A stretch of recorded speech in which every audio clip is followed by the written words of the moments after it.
أنا جار الطفلة شهد.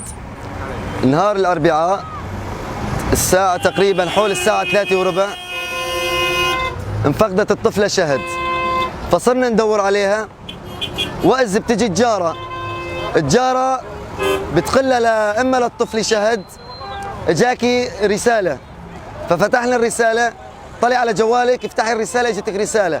فتحنا الرسالة وانه مكتوب بالرسالة اذا بدكم بنتكم تدفعون $15,000.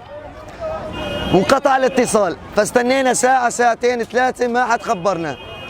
رجع جانا اتصال ثاني، بعثوا لنا صورة البنت من قفاها، ما صوروها من الوجه، من قفاها. قال هاي البنت والبنت طيبة، تبعتون $15,000 تستلمون البنت. قلنا لهم وين نستلم البنت؟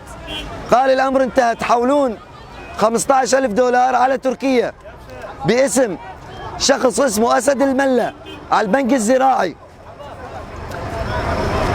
اجت قوات الأمن الداخلي، راحوا اعتقلوا زوج الخاطفة، جابوه على البيت. شكينا نحن طبعا في بالخاطفة لأني صارت تتردد كثير على أم الطفلة وتقول صار معكم وروحوا ادفعوا $15,000 وهاي ذهبي وأنا ساعدكم. فصرنا نشك بالمرة، قدمنا بلاغ للقوى الأمن الداخلي.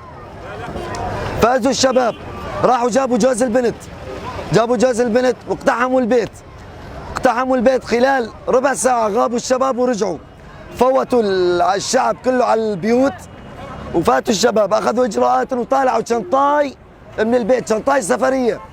الشنطة السفرية بها البنية كانت محطوطة على سقيفة. وهذا اللي صار. الطفلة مخنوقة خنق، لا في تار، لا في أي مشكلة معاهم. هذا اللي صار.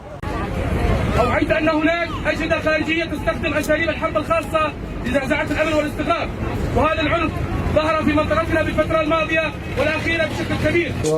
أيوه. بسم الله الرحمن الرحيم. أنا الشيخ محمد تركي السوعان، عشيرة الصبخة.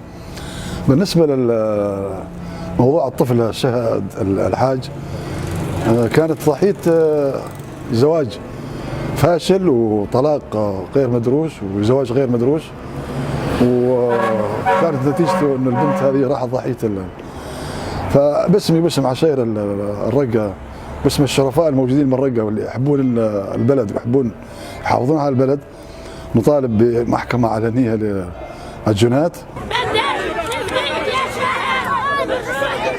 بشيء أم دبيجن إنه كمجتمع دولي كوني كمنظمي حقوق الإنسان كوني قتل واغتصاب أطفال ما دبي أم كي بنرن كوفا مجتمعي ما جيشكي تشرا خرب دبي أطفال سوريا جيشكي دامراندن كسكاك عمري خو هن نكتي سنة يعني إنه شتو تعرف إنه هن وعي نابي أو نابي كمنظمي إنساني كحقوق الإنسان كمجتمع دولي كتر الدفاع وأطفالي ما ناقنا إنه في تشتيد خازن كإعلام وكمجتمع بكافة إنه مجتمعات نحن بدنا إنه يتوقف هذا الشيء. وين المجتمعات الدولية؟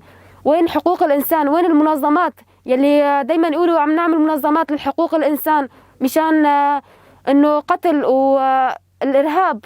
يعني الأطفال الصغار عم يخنقون يموتون. وين حقوق الأطفال اللي بسوريا؟ شو عم يسووا فيهم؟ يعني شوفوا الأطفال كلها عم تعيش حريتها. هاي البنت لازم تكون إنه بتروح على المدرسة ترجع بالروضة، مو بنت لسه يعني عمرها صغير يخنقوها يموتوها يقتلوها بأبشع التفاصيل. يعني هي شو شافت من حياتها لحتى يسووا هيك؟